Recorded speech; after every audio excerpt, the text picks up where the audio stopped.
Let me tell you why I think mask removal is the most important skill to master in scuba diving. So, all the other skills like buoyancy and stuff like that, I think they just come with time. The more time you spend diving, the easier they get. So, I don't know, when you first learn to dive, you get your open water and then you might go to another country and you book a dive and they look at you or ask to see your logbook and they know that you haven't been, you know, diving that much. They can see your logbook, they can see you've just passed. The instructors there, the guides, they keep an eye on people. So you're still you're not just left to your own devices. It's not like you go out, get your open water card, and then you and your mate just go shore diving in random places. I don't think that really happens much. So there's always someone there keeping an eye on you.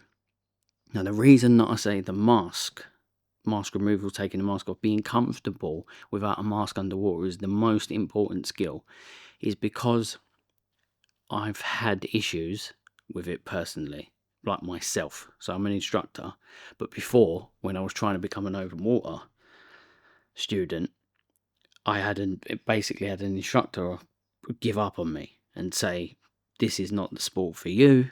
Why don't you go and find something else?" So we got to this skill, and it was a very long time ago. I was in Thailand. The guy was an American guy. I was in Thailand, in the swimming pool, obviously, and we got to this skill. And the minute I tried to just flood my mask, the water would hit my nose. I'd choke on the water, and then I'd bolt up to the surface. Just panic. So obviously he's given me a chance and tried it a few times, and it was just the same thing over and over and over. And he did try. He really did try, but we was just repeating the same thing. And then he quit. He basically said, "Look, you're not going to be able to do this. Maybe we should go back and do a bit of class work." But yeah, I don't think you're going to be able to get past this, unfortunately.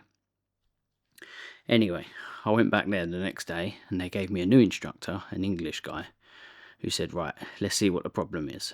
So we descended to the bottom of the swimming pool. He made me take my mask or flood my mask, and I choked on the water and I stood up. So obviously the guy had already told me the day before, this is okay in the swimming pool, this is why we're practicing this in the swimming pool, but if you're down at 18 metres and you think that you're just going to swim up to the surface, that's not going to happen. Right? You're going to end up hurting yourself. So I fully understood the reason why we was doing this. But at the same time, as soon as the water hit my nose and I started coughing and spluttering on the water, it was just an instinct at that point. So we tried once, me and the English guy. We tried once, and he could see that, yeah, I was struggling with it, that it wasn't going to work. So he said to me, "Right, give me a mask."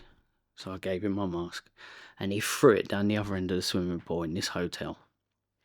And he said, "Right, what I want you to do is hold on to my hands. Put the regulator in first, hold on to my hands, and just when you're ready, slowly, if you want to close your eyes, just lean forward and put your face into the water and breathe." So I did what he said, and instantly I was face down in the water with a regulator in my mouth, breathing. So I popped back up after 30 seconds. He said, "Do you want to try again?" We did it again, and I was comfortable. And he said, "How would you feel about descending to the bottom of the pool?" It was only shallow, about 6-7 foot. So I said, "Yeah, I'll give it a go." So regulator in, let the air out of my BCD and descended down to the bottom of the swimming pool, and I was breathing. So then he must have locked under my arm and inflated my BCD a little bit, and we swam around the swimming pool. And then we got back, I was on my knees, I was breathing without any mask on, and I suddenly had a big smile on my face underwater. So then we come back up, and he turned around and said to me, "This is why I teach scuba diving. Watching you struggle with that skill, thinking that you was never going to be able to do it, to then smiling." So it was a great story, and that was the first bit. That was my only hurdle, really. I got through that skill, and then I never looked back. I did not stop training because I wanted to go on and become an instructor. Because I actually did think for a moment when I went home, my friends all went out on the lash, and I actually sat in that hotel and thought, I really wanted to do this, and I don't think I'm going to be able to do it because I just couldn't. It wasn't under my control. It was just happening. So from my own experience, I know how important it is to be comfortable under the water without a mask on, because it's happened to me. I've gone on since then to teach hundreds of people to scuba dive, and I've seen it a handful of times. Not a lot. Most people just do the skill. Some people twitch. You can see they might have just done it by chance, or they rush and put the mask back on. And I think, you might be one of me. So I go over it with them, or I used to go over it with them, and I get them to show me that they're comfortable without it, because the guy was right.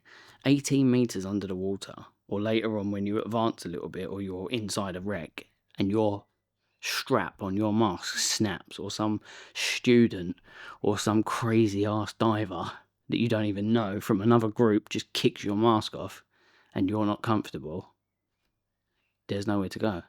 I know this is a very noob thing, as in a newbie, because most people are comfortable with the mask. But there are a few people, and I have seen people sort of slide through. I've actually seen people get water in their mask and panic underwater. Luckily, not at great depths, like it was like 4 or 5 meters, but still, it's enough. So this is why I strongly say that mask removal, swimming around without a mask on, being comfortable with water touching your nose and just breathing through the regulator is not a joke. People need to, take it on board and take care of it.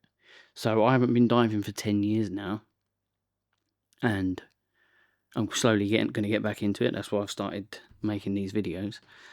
But when I get my kit and I go to a swimming pool, you can be sure the first thing that I'm going to do after 10 years is I'm going to practice that skill. I'm going to make sure that I can do whatever I want underwater with just that regulator in my mouth. Because you imagine you breathe in, and on the surface we breathe through our noses.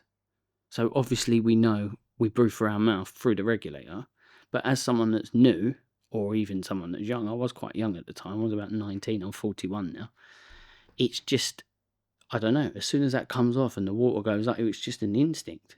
And it's not many people that are like it. I'm not saying it happens to lots and lots of people, but that probably makes it even worse, because it can just slip through the net and you think, yeah, they're okay. They demonstrated the skill okay. They showed me that everything's right. When in reality, if they're not 100%, I would literally, through my own experience, make sure that they are 100% comfortable. That's all I wanted to say today. Take care, guys, and look after yourself.